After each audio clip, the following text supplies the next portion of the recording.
చూడు మీ మార్వెల్ ఒకప్పుడు trailer release చేస్తే ఇంటర్నెట్ మొత్తం షేక్ అయిపోయేది.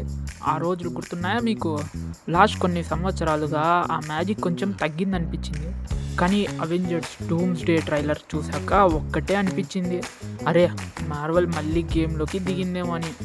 ఫస్ట్ షాట్ నుంచే ట్రైలర్ చెప్పేది ఒక్కటే, ఈసారి మ్యాటర్ సీరియస్ బేబీ. కామెడీ కోసం ఫోర్స్ చేసిన సీన్స్ కంటే టెన్షన్ని బిల్డ్ చేసే విజువల్స్ ఎక్కువ కనిపించాయి. అదే నాకు బాగా నచ్చింది.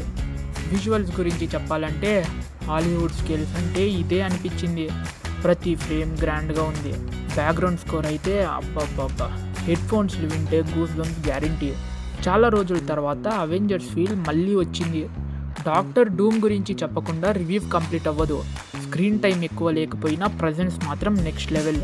క్యారెక్టర్ని రివీల్ చేసిన విధానం హైప్ని ఇంకొక లెవెల్కి తీసుకెళ్ళింది. మూవీలో రైటింగ్ స్ట్రాంగ్గా ఉంటే మార్వెల్కి ఒక మెమరబుల్ విలన్ దొరికినట్టే. నాకు ఇంకొక నచ్చిన పాయింట్ ఏంటంటే ట్రైలర్ మొత్తం స్టోరీని చెప్పలేదు. ఇప్పుడు చాలా ట్రైలర్ క్లైమాక్స్ వరకు చూపిస్తున్నాయి, కానీ ఇది క్యూరియాసిటీని మెయింటైన్ చేసింది. థియేటర్కి వెళ్ళాలి అనే ఇంట్రెస్ట్ క్రియేట్ చేసింది. కానీ ఒక్క మాట మాత్రం చెప్పాలి, ట్రైలర్ సూపర్ ఉండడం ఒక విషయం అయితే సినిమా హైప్ని రీచ్ అవ్వడం ఇంకొక విషయం.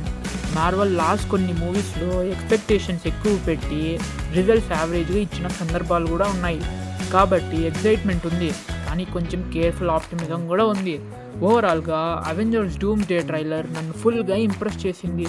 చాలా రోజుల తర్వాత first day first show vibe ఇచ్చిన మార్వెల్ ట్రైలర్ ఇది. నా రేటింగ్ 9.5/10. మరి మీరేమనుకుంటున్నారు? ఈ ట్రైలర్ మార్వెల్ కంబ్యాక్ స్టార్టా లేక హైప్ మాత్రమేనా? కమెంట్స్లో చెప్పండి. వీడియో నచ్చితే లైక్ చేయండి, సబ్స్క్రైబ్ చేయండి. మళ్ళీ కలుద్దాం ఇంకొక రివ్యూతో. ఉంటాం మీ బాయ్.